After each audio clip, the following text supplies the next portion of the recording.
Hi there, I'm Drew Badger, the world's #1 English fluency guide, and it is a pleasure to welcome you to another advanced listening practice lesson.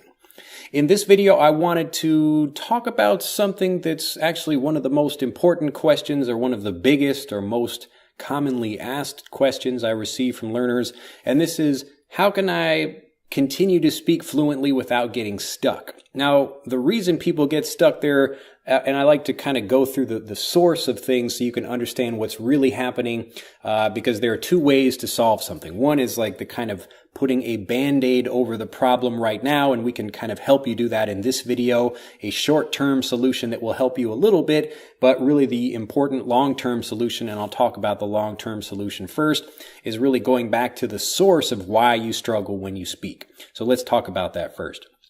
Now, the problem that people have is, and this even happens to me sometimes when I'm trying to speak Japanese and I'll be saying something and maybe I can't quite think of something. It's like maybe I'd even practiced the word before, so I learned the word, and then in the conversations I was like, I can't remember what it was.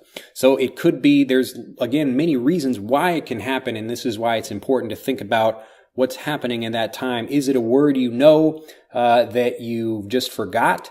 Or is it a word that you didn't learn before? Or is it something that you just actually, it's like a phrase or a whole idea that you just don't know how to explain because you never learned how to do that thing. So it could be, again, something you learned before and you forgot it, or you never learned it in the first place.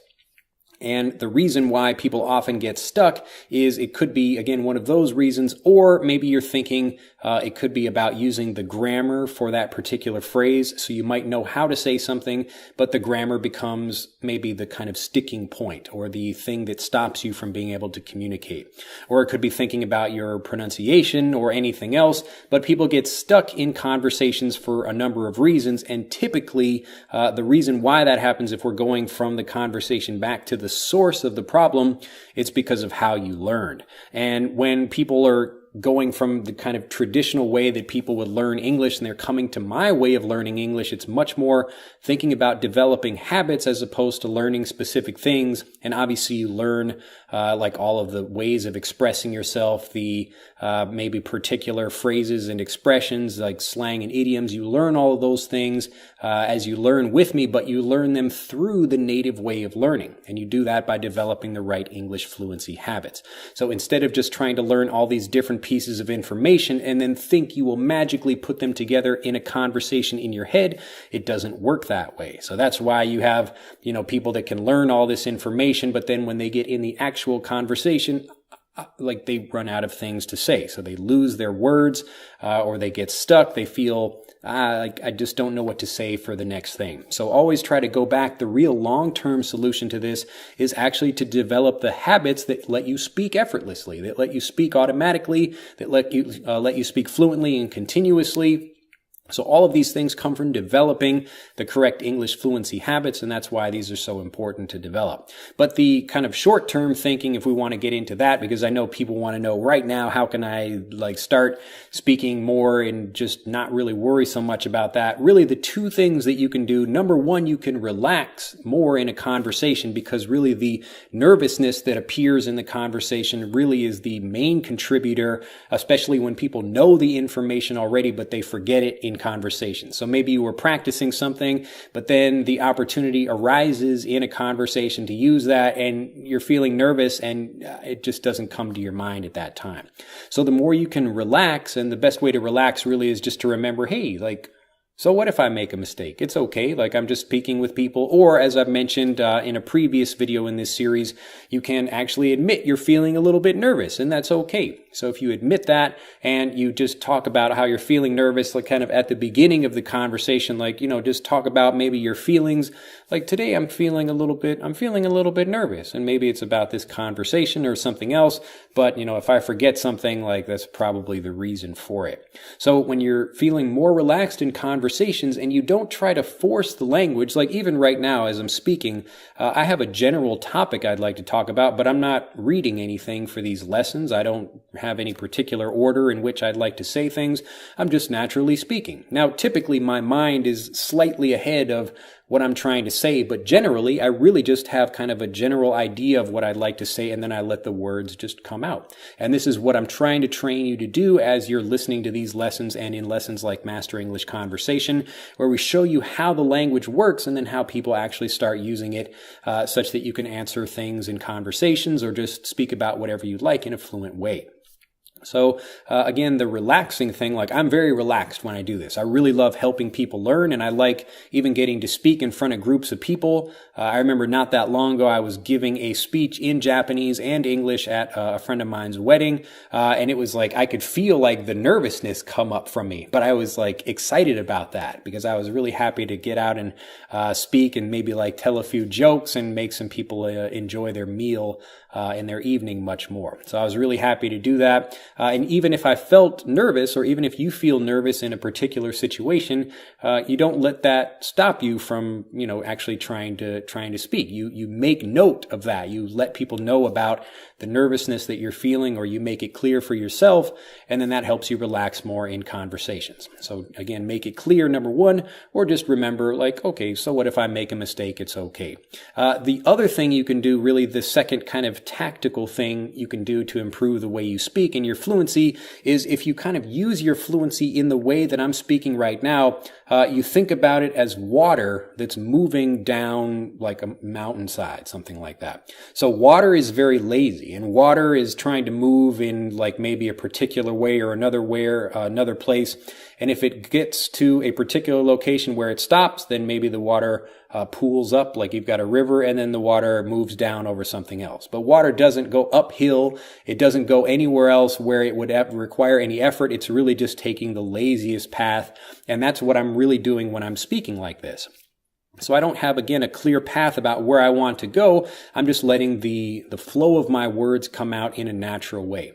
So let's say I wanted to talk about penguins. Like right now, I'm just thinking about this idea of talking about penguins. Now, I have no idea. I had no plan to talk about penguins, but maybe I can envision a penguin in my mind, and I'm thinking about where they live, and I begin to just get associations about, okay, we have a story of a penguin, and he's walking, and he's on the snow, and he's hopping around and talking to other penguins. And again, this is just a silly example, but it's a kind of way of practicing where you just think of something and then get the visual idea of it in your mind, and then let your mind create the words that come from that. So if you can relax, and then maybe you don't know exactly how to express something, so maybe I don't know how to express something I want to say in Japanese, I have a general idea, I just relax and maybe let the expression come out in a slightly different way, and then if I'm speaking with someone, I'll say, hey, is this a good way to say it? Or if they laugh at me, I say, oh, like, I guess I didn't pronounce that correctly, or I didn't say that correctly. What would be a better way to say that? So if I'm open and honest with my own mistakes, then other people relax more as well, and they're happy to tell me about, oh, you shouldn't say it that way, you should say it in a different way. Now, if you're speaking with people and they're nervous about trying to correct you or something, because you have to take that opportunity first to say, hey, like, I want to improve. Or if they laugh at you, just say, oh, like, what was funny about that? Like, you really want to know. So you're not angry. You're not frustrated. You're like excited. Oh, like, here's an opportunity for me to learn something. And so the more you're getting excited about that, the more you're able to help other people kind of enjoy the conversation with you, so the whole conversation becomes better. So in the short term, think about relaxing and think about how you can just say kind of what you want to say. And I've given this example before about phrasal verbs specifically. So let's say I have this bottle of water right here, and maybe you don't know exactly the way to talk about like doing this action, and I'm going to let water come out of the bottle into my hand. Now, maybe you don't know exactly how to say that, but you could say like, turn the bottle and water falls out of the bottle, something like that. So that's a good way to express it. But if you're talking with a native speaker, they might say, oh, you tip over or tip the bottle. So you tip the bottle and you pour out the water. So it's a similar way of expressing it, but it's a more natural and native way that native speakers would use.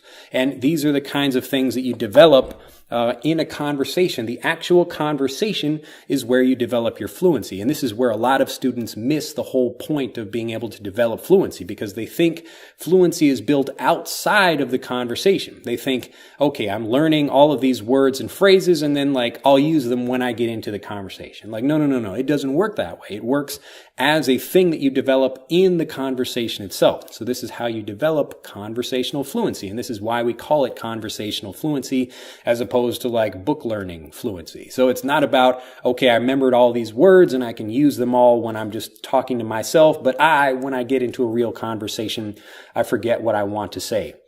Or the words, they escape my mind, or, I get stuck, whatever way you want to express it. So in the conversation itself, again, the more you can relax and the more you let your words flow like water, the more easy it is for you to become a more confident speaker, because you're not worrying about things and you're actually giving the other person the opportunity to improve with you and to have better conversations as well. Anyway, if you have enjoyed this, do click that button for liking this video. Do become a subscriber to the EnglishAnyone.com YouTube channel, and I look forward to seeing you in the next video.